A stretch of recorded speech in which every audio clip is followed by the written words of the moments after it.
Amen. So, amen. Magandang umaga sa ating lahat. At gusto ko lang marinig muna bago tayo mag-umpisa yung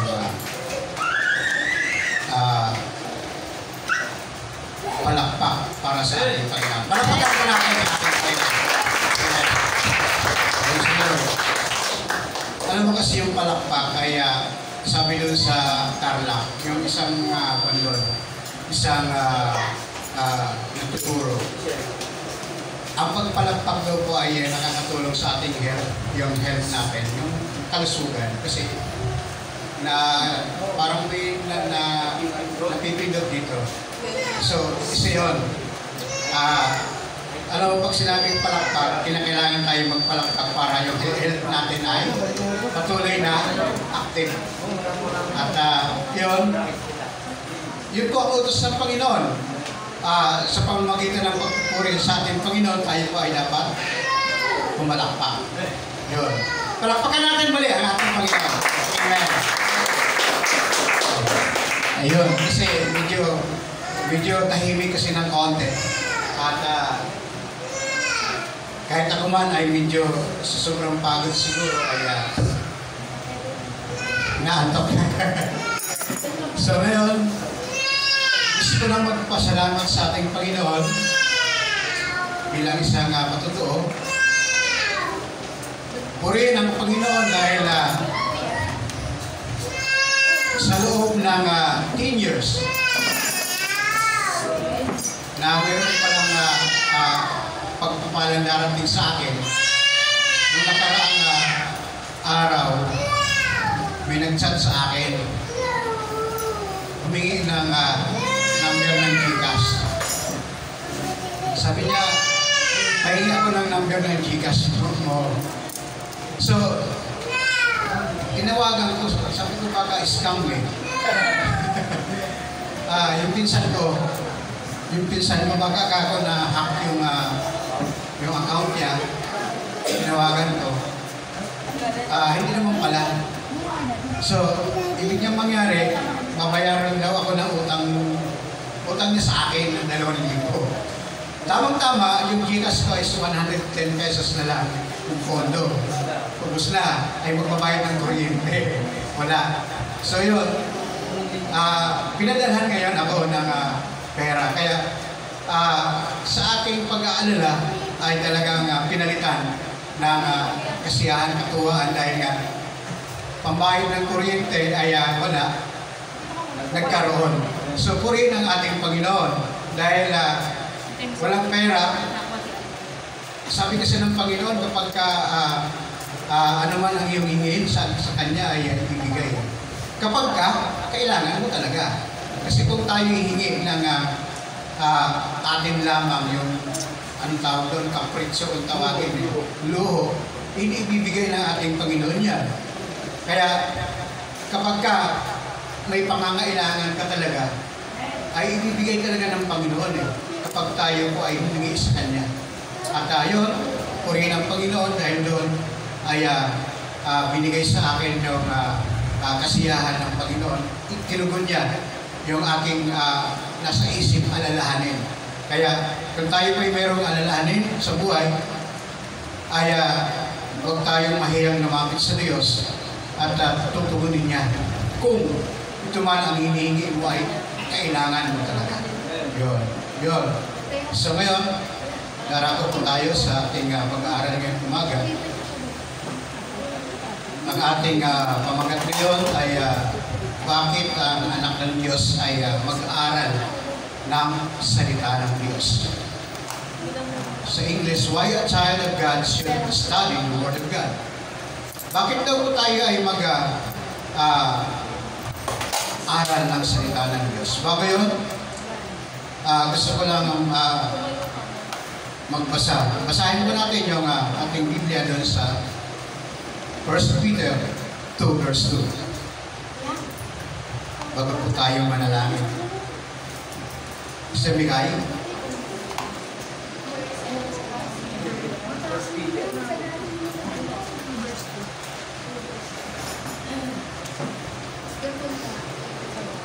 Mapagpalang araw po ulit sa ating lahat. Tayo po ay tumayo.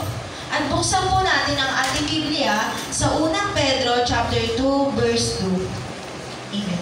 Gaya ng sanggol, kayo'y manabig sa dalisay na gatas na espiritual upang lumago kayo tungo sa kaligtasan. Amen. Amen. Tayo ba'y manalangin? Panginoon naming Diyos, isumpay kami ay lumalapit sa iyo. Nawa, Panginoon, patnubayan niyo kami. Bigyan niyo kami, Panginoon, ng kalakasan. Lord God, maraming salamat Ama sa bawat isa sa amin na narito na inuna ang iyong kaharian, Panginoon, sapagkat Lord, pangako mo, idaragdag po idaragdag po, Panginoon, ang mga pagpapala na iyong ibibigay sa amin, Panginoon. Kung kami, Panginoon, ay uuna sa iyong kaharian. Maraming salamat, Ama. Lord, kung kami man, Panginoon, ay nagkulang sa papuri, kulang sa pananalangin, kulang sa pananampalataya, Lord God, patawarin niyo nga po kami, Panginoon, ng sa ganun, Lord God. Malaya kami nga pumasok, Panginoon, sa iyong trono ng kaluwalhatian ngayong umaga. Nawa, Panginoon, makasama ka namin, Panginoon, lalo sa araw nito, Panginoon, at magsilbi kami isang magpupuri sa iyo, Panginoon. Hallelujah. Maraming salamat, Ama, sa iyong salita. Lord, nawa, sa aming pag-aaral ngayong umaga, nawa ay matuto kami at maging ang aming matutunan na isang pagkain, Panginoon, ng aming kaluluwa. Ito pong aming dalangin sa pangalan ni Jesus. Amen. So ngayon, bakit daw po mag-aaral ang anak ng Diyos na nagsalita ng ating Panginoon? So, yung binasa natin kanina ay sa First Peter chapter 2 verse 2, ang sabi doon, gaya ng sanggol, kayo'y mananabik sa dalisay ng gatas na espiritual, upang lumago kayo sa pananampalataya hanggang makamtan ninyo ang ganap na kaligtasan. So, yun po ang dahilan kung bakit tayo po ay mag-aaral ng salita ng Diyos. Para, ano sabi doon? Para tayo ay lumago. So, number 1 na fundamental ng paglago po natin, fundamental ng kung bakit tayo nag-aaral ng salita ng Diyos, dahil ang ating spiritual ay lumago. Spiritual growth, kung tawagin. So, yun, gaya ng sanggol, kayo'y manabig sa dalisay na gatas na espiritual upang lumago kayo sa pananampalataya hanggang makamtan ninyo ang ganap ng kaligtasan. Yung po na ang dahilan kung bakit tayo daw po ay kinakailangan mag-aral ng Word of God. Yun po ang dahilan para ang ating spiritual ay lumago. Kasi sa isang bata, kapag hindi po yan nakakadede. Malnourished yan. Kumbaga payat. Wala siyang lakas. Ganun ang bata, di ba? Kaya kahit sabihin mo man na wala tayong gatas, sisigaw pa rin niya na kailangan ko ng gatas. Naalala ko si kanina, si Austin. Didi daw siya, sabi ng tatay, wala na sa bahay, hindi pa rin siya. Kaya yun, talagang kinakailangan talaga ng kanyang katawan ay didi. Talagang humihingi talaga. Kahit nagreklamo na yung tatay, yun pa rin, sinisigaw niya, talagang didi talaga. So yun, para ang ating spiritual na pamumuhay ay lumago, kinakailangan po natin ang pagkain. Yun po ang salita ng Diyos. Sabi doon, manabig po tayo. Dapat panabigan po natin ang salita ng Diyos. Kasi kung magbabasa lang tayo ng napilitan lang, ay huwag na kayo magbasa. Kinakailangan ang pagbasa daw po ay mayroong pananabig. Mayroong desire na talagang ikaw talaga ay mag-aaral ng salita ng Diyos. At yun, minsan nabasa ko doon sa Google na ang isa daw po sa dahilan ng ating yung ating kaisipan ay maging lumago, ay kinakailangan ay magbasa ng salita ng Diyos. Hindi lang, ang sabi doon ay magbasa ng mga books. Wala naman sinabing salita ng Diyos. Pero, amen, amen. So yun, tayo po daw ay kinakailangan, sabi ni Pedro, ay malamig ng gatas na dalisay. The Word of God, ang ibig sabihin doon. So yun po, at pangalawa,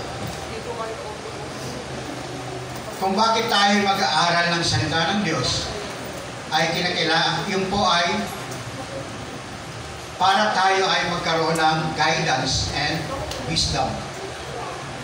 At yun po ay mababasa po natin doon sa Psalms 119 verse 105.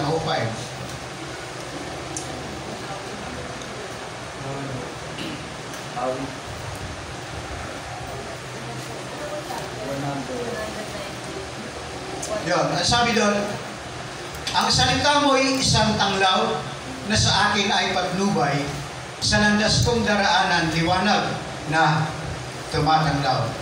Bakit daw po tayo mag-aaral ng salita ng Diyos? Dahil yun po ay isang guide po para sa ating buhay. Sa ating buhay, anong sabi doon ay tanglaw ang salita ng Diyos. At sabi rito, sa landas kong daraanan, liwanag na tumatanglaw. Kapag tayo pa ay lumalakad sa dilim, ay tayo po ay natitiso, di ba? Amen. At nariyan pa nga, minsan natatakot tayo na baka may mundo kasi gabi madilim. Di ba? Oo, kinakabahan. So, sabi ng Panginoon, kapag tayo po ay nag-aaral ng salita ng Diyos, sabi niya, ang salita mo ay isang tanglaw, isang ilaw. Kasi sa amin sa probinsya, kapag umuwi kami ng gabi na, kinakailangan talaga namin yung dahon ng buko, ng nyog, ay talagang sinisinda namin yan para lumiwanag. So ganon, dahil madilim, sulo kung tawagin. So ganun tayo bilang isang tumatahak sa landas ng buhay. Hindi po natin maiiwasan yung tayo ay lumalakad sa kadiliman. Nang ibig sabihin ng kadiliman, problema na dumarating sa ating buhay. At lahat ng ating mga suliranin sa buhay, lahat ng stress sa ating buhay ay dumarating yan. So, kailangan ng guide. Kapag wala tayong guide ay hindi natin alam kung saan tayo matutungo kasi madilim nga So kapag tayo po ay may guide ng ating Panginoon, ay sabi ng pangako ng ating Panginoon ay tanglaw ang salita ng Diyos. At ang daraanan po natin ay mayroong liwanag na tumataglaw. So, yun, bakit daw po tayo ay dapat mag-aral ng salita ng Diyos? Na ginagaya ng kanina, na yun po ay isang pag-aaral talaga na chapter by chapter para matuto tayo. Nang sa ganon ay hindi tayo maililigaw. So ganon, guidance and wisdom. James 1:5 na sabi doon.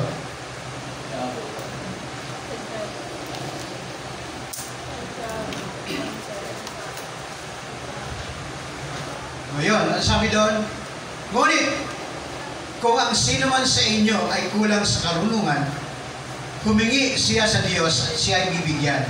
Sapagkat ang Diyos ay nagbibigay ng sagana at di nanunumbat. So, wisdom ang kailangan po natin. At ang sabi ng Diyos, ang sabi ni Santiago, na kapag daw po tayo ay humingi sa Diyos, ay siya ay hindi nanunumbat. Nakagaya po ng tao, kapag nabigyan mo ng pabor, tapos magkagalit kayo, ay nanunumbat na. Di ba? Ganon. Pero ang Diyos, kahit magalit man ang Diyos sa iyo, hindi ka susumbatan. At kung ikaw ay lalapit, hindi ka pa rin niya itataboy. Ganon ang Diyos kaysa tao. At ang Diyos ay hindi nanunumbat. Nagbibigay talaga yon ng sagana. Yon. So, ang kaibahan lang ng Diyos sa atin ay talagang malaki ang pagkakaiba. Na ang Diyos, kahit na tayo nagkasala na, kahit na tayo ay gumagawa ng mga hindi karapat-dapat sa Kanya, ay ganun pa rin kapag tayo pa lumapit sa Kanya, tayo pa rin ay tutugunin ng Diyos. Kung ano man ang hihingin po natin, hindi po tayo susumbatan ng ating Panginoon. Yun ang pangako ng Panginoon, sabi ni Santiago. Pangatlo, strength and encouragement. Magkakaroon po tayo ng lakas at encouragement. Romans 15 verse 4.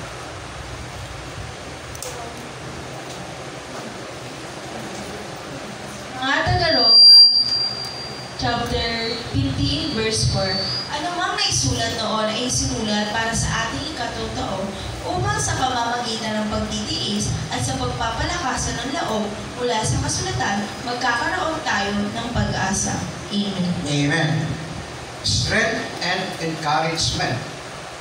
Bakit daw po tayo ay dapat mag-aral ng salita ng Diyos? Dahil magkakaroon po tayo ng lakas at magkakaroon tayo ng encouragement sa isa't isa. Sabi roon,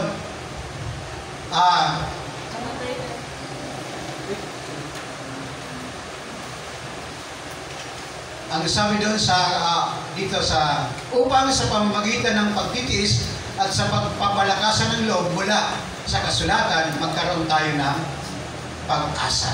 Yun po yun. At bakit daw po tayo ay mag-aaral ng salita ng Diyos?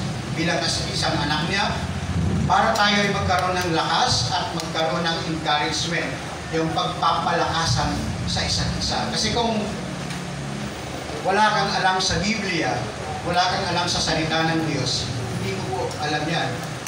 Di ba, yung mga walang natutunan, walang alam sa Bible, yung encouragement nila ay parang kakaiba. Pero kapag ang encouragement, ang pagpapalakasan natin ay galing sa Biblia, ay naroon yung pag-asa po natin. Yun po yun. At mayroon tayong pag-asa doon. Kasi pagka nag-encourage yung tao, hiwalayan mo na yan. Di ba? Parang gano'n eh. Pag nag-away yung... Ginagatuwang pa. Yun ang encouragement nila, di ba? Hindi nag-away kami ng mag-asawa hiwalayan mo na yan. So yun yung panila eh. Di ba? Pero kung tayo po ay nasa Panginoon, ang payo po natin ay talagang nanggagaling sa ating Panginoon. So yun po ang dahilan kung bakit tayo ay nag-aaral ng salita ng Diyos. At ang pag-aaral po natin ng salita ng Diyos, yung sinabi ko kanina, kinakailangan ay tayo, kung tayo ay magbasa ng Bible, kinakailangan may take note. Yung ibig sabihin, kung ano ang pinakamahalaga doon, isulat mo. Para, kasi mayroong nagmamagaling yan na hindi ako sang-ayon doon na yung Bible daw, kapag binasa niya, alam niya na ang ibig sabihin. So, sabi ko naman, ako, meron take note nag-take note ako, nagbabasa ako. Kasi, kung sarili mo lang ang, paano ngayon kung magkamali ka? Di ba? So, hindi dapat. Mayroong kayabangan yun, ganon. So, kinakailangan, kapag ikaw ay nagbabasa ng salita ng Diyos para matuto ka, mayroong isusulat mo yun para lubos mong maunawaan yun. So, yun po. At yun, pang-ilan na tayo? Pangatlo, pang-apat. Bakit daw po tayo ay mag-aaral ng salita ng Diyos? Because magkakaroon tayo ng moral and ethical framework. Ano ba yung moral and ethical? Kasi sa Senado may tinatawag na Committee on Ethics. Di ba? Alam niyo yun? Committees. Yung Committee on Ethics. Ano ba yung ethics na yun?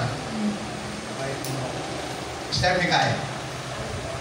Ethics. Anong ibig sabihin? Ayan. Right. So yun, ibig sabihin doon, yung mga kasasama mong ginagawa, dadalhin ka ngayon sa ethics committee. Kumbaga kasi kukunin ka doon kung bakit mo ginawa yun. Yung mga hindi dapat gawin. Yun. Yung mga dapat na... So, bilang isang anak ng Diyos, ay dapat tayo po ay magkaroon ng moral and ethical framework. Kapag po tayo nagbabasa ng Biblia, yung moral po natin, yung ano ba yung moral, yung kaugalian po natin, yung ginagawa natin ay makukontrol ng salita ng Diyos. 2 Timothy 3:16-17.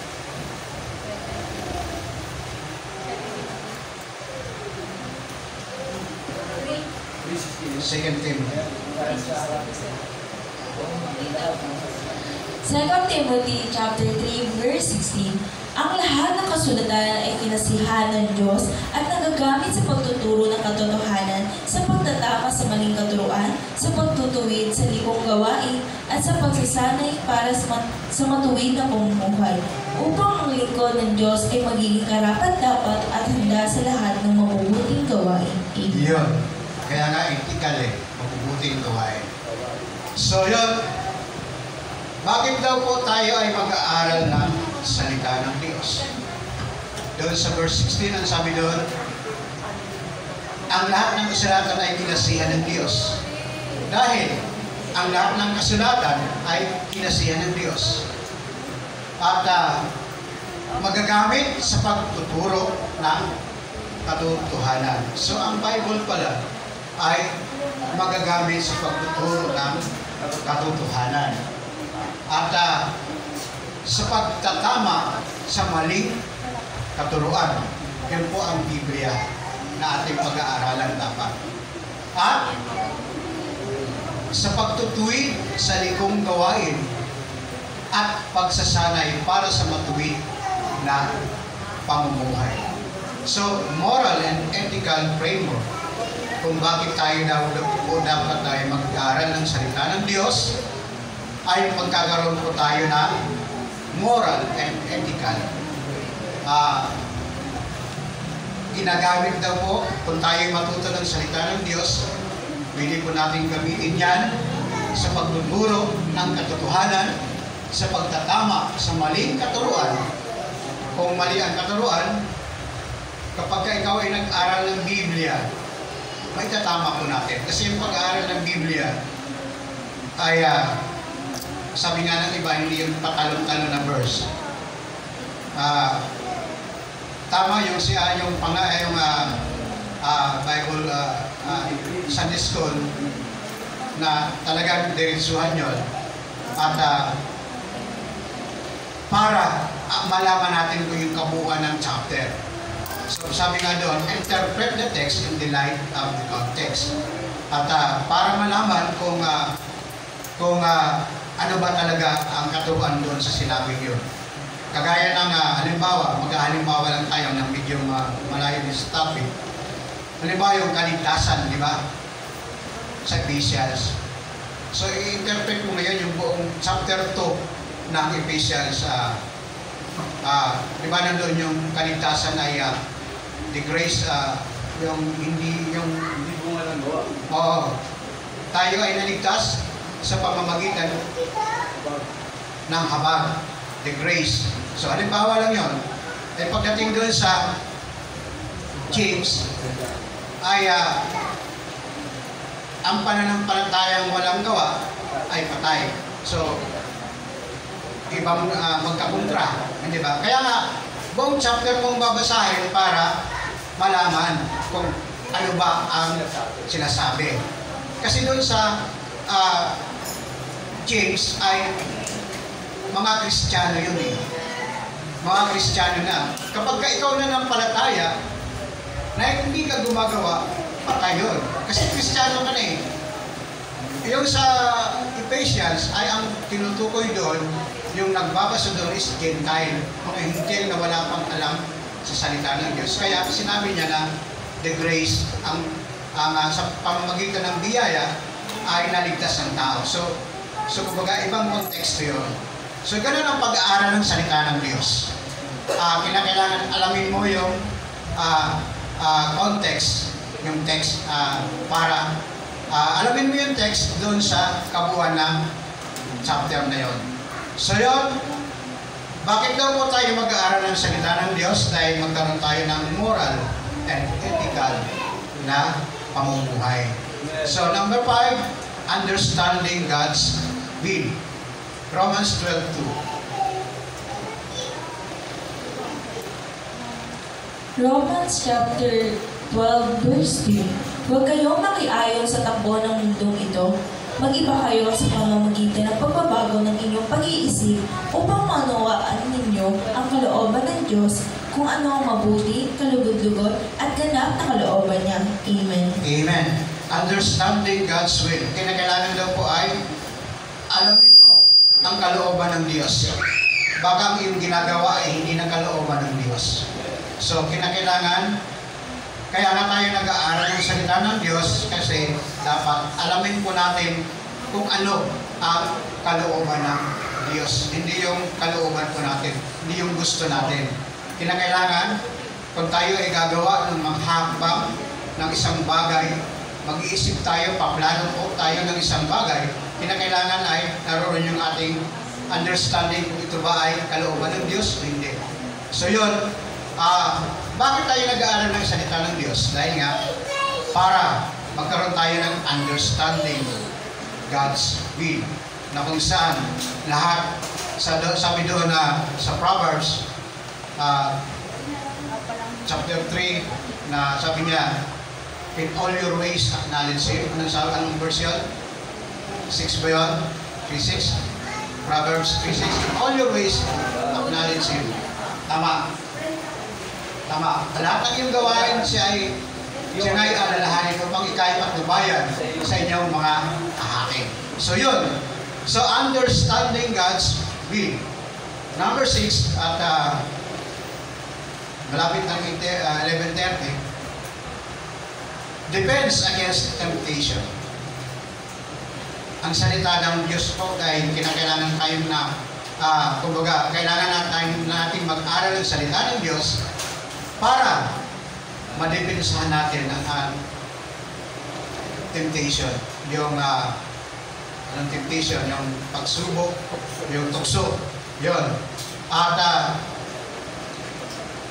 alam mo sa chess, may tinatawag na defense and offensive. So, ganun din ang isang Kristiyano. Di ba? Kinakailangan, mayroon tayong pang-defense at mayroon tayong pang-atake. Offense.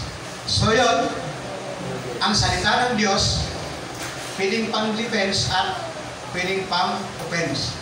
Kasi, kagaya ng ginawa ni Jesus doon sa Matthew 4:4, sabi ni Satan, kung talagang ikaw anak ng Diyos, gawin mong tinapay ang tao. Ay, ang bata. Di ba?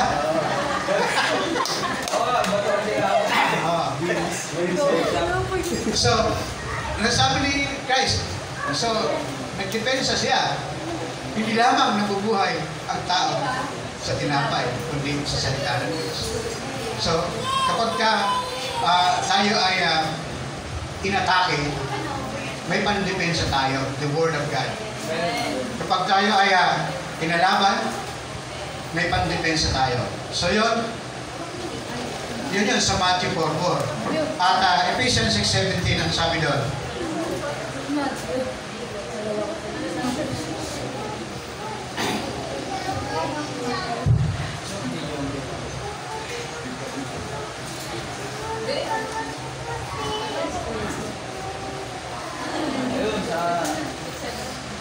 Mga taga-Efeso chapter 6 verse 17. Isuot ninyo ang helmet ng kaligtasan at gagamitin ang tabak ng Espiritu na walang iba kundi ang salita ng Diyos. Amen. Amen. Sabi nito, isuot ninyo ang helmet ng kaligtasan. So yun yung tinatawag na defense. Pandepensa. Di ba?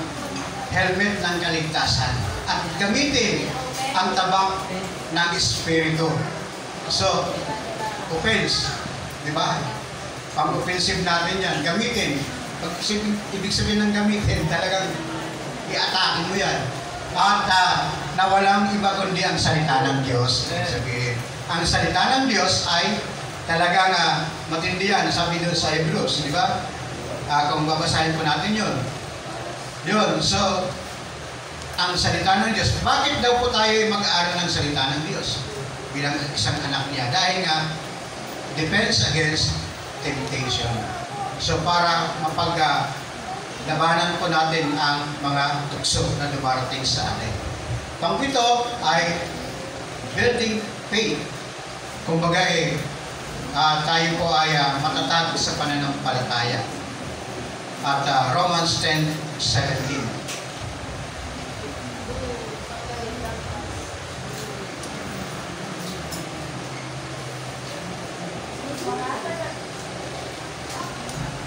Mga taga-Roma, chapter 10, verse 17. Kaya ang pananampalataya ay bunga ng pakikinig at ang pakikinig naman ay bunga ng pangangaral tungkol kay Kristo. Amen. Amen.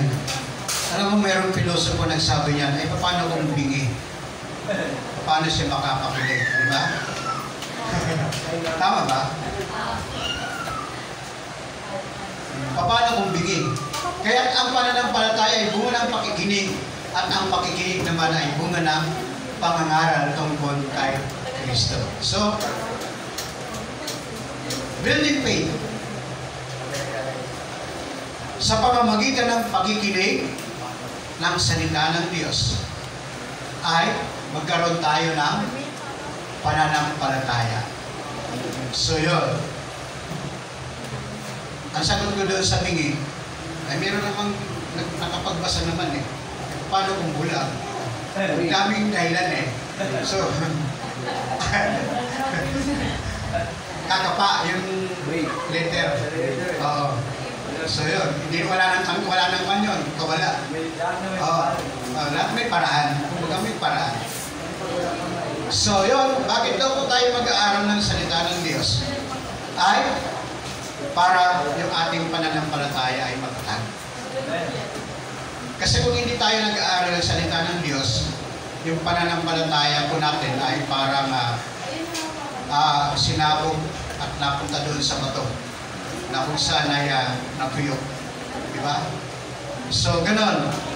At pang-walo, siyam lang naman to ay bakit daw po tayo mag-aaral ng salita ng Diyos? Effective witness. Maging epektibo tayo witness, yung saksi. 1 Peter 3:15. 1 Peter chapter 3, verse 15. Igalang ninyo si Kristo mula sa inyong puso at sambahin ninyo siya na bilang Panginoon. Lagi kayong maging handang magpaliwanag sa sinumang magtatanong sa inyo tungkol sa pag-asa na nasa inyo. Amen. Amen. Dito tayo sa may bandang gitna. Sabi niya, para tayo maging effective na taga-witness, lagi kayong maging handang magpaliwanag sa sino mang magtatanong sa inyo tungkol sa pag-asa na nasa inyo. Paano kung tanungin ka, wala kang alam? Di ba? Dahil hindi ka nga nag-aral ng Word of God. So, wala kang may sasagot. Di ba? Tama ba? So, kinakailangan tayo po ay mag-aral ng salita ng Diyos. Dahil, kung tatanungin po tayo, ay meron tayong maisasagot. Sabi rito, lagi kayong maging handang magpaliwanag. Sabi niya, sa sino mang magtatanong sa inyo, ay kung magtanong sa inyo, sino si Kristo, ay hindi mo pala alam. Di ba? Gaya ng, si Kristo naman tao Kung ngayon, hindi mo kayo may paliwanag. Tao nga. Dahil, sabi niya, bakit hindi nakaalis doon sa krus? Di ba? Oo. Kung talagang Diyos siya, bakit ka doon? May nabasa nga ako kanina, bakit daw, kung si Kristo daw ay Diyos, bakit nananalangin pa siya sa Diyos. Ay, Diyos siya eh. Bakit nananalangin pa daw sa Diyos? So, yun. Doon tayo papasok sa 2 Timothy 3:16. Na kung tayo may alam talaga, yun ang nagtuturo talaga. Di ba? So, kung ating, yung siyam na ito ay ating matutunan, lahat ng katanungan, kung sino man ang nagtatanong sa atin ay kaya nating sagutin yan. Dahil nga nag-aaral tayo ng salita ng Diyos. Kasi kung hindi mo masasabihin yun, hindi mo masasabi yun. So, effective witness. Tama ba? 1 Peter 3:15, na sabi niya, igalang ninyo si Kristo mula sa inyong puso at sambahin ninyo siya bilang Panginoon. Lagi kayong maging handang magpaliwanag sa sino mang magtatanong sa inyo tungkol sa pag-asa na nasa inyo. So, lagi tayo handa kung sino man magtanong sa atin. Dahil, nag-aaral tayo ng salita ng Diyos. So, yun. Panguli, transformation. Hindi yung si Voltis 5 na nag-transform, di ba? So, iba yun. 2 Corinthians 3, verse 18. Napag-aralan natin ito ng nakaraang Bible. 2 Corinthians chapter 3, verse 18. At ngayong naalis na ang talumbong ng niningning sa ating mga mukha, ang kaluwalhatian ng Panginoon at ang kaluwalhatiang iyan na nagmumula sa Panginoon na siyang Espiritu ang siyang magbabago sa atin mula sa isang antas ng kaluwalhatian hanggang tayo'y maging kalarawan niya. Amen. Amen. So, sa ngayon, naalis na ang talumbong. Ano bang binabanggit na yung pag-aaral natin yung Bible School, di ba? Na binanggit ni Pastor Rodian, 2 Corinthians. Yung talukbong,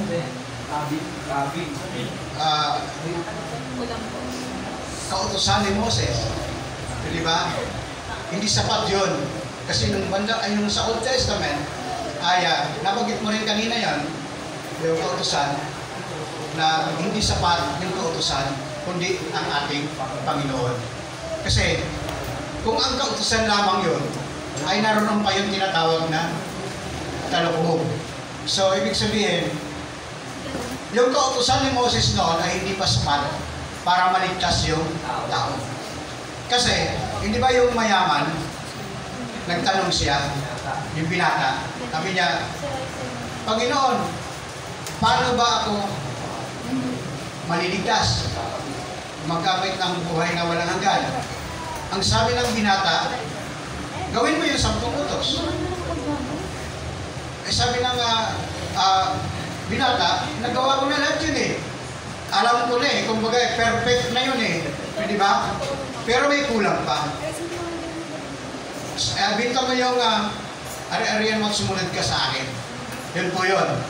At ang ibig lang sabihin doon, yung pagsunod ang kinakailangan sa Kanya, ang ating pagsunod sa ating Panginoon. So, kung ibibinta naman yan yung kayamanan niya, palagi ko, sa aking obserbasyon ay hindi naman papayagan ng Diyos yun. Kasi ba, di ba, si Moses, si Abraham, yung kanyang anak ay ialay, hindi niya pinayagan. Di ba? Ganon ang nangyayari. Kulang tayo, kumbaga yung mayaman, yung binata na yun ay kulang lang sa pagsunod. So, yun. At ngayon, naalis na ang talukbong nagniningning sa ating mga mukha. Nagniningning sa ating mga mukha ang kaluwalhatian ng Panginoon. At ang kaluwalhatian ay nagmumula sa Panginoon na siyang Espiritu, ang siyang magbabago sa atin mula sa isang antas ng kaluwalhatian hanggang tayo ay maging kalarawan niya. So, transform mula sa ating kasalanan ay nag-transform tayo na pinatawad na ng ating Panginoon, na kung saan kinakailangan na lamang natin ay tanggapin ang ating Panginoon. At transformation in Hebrews 4:12.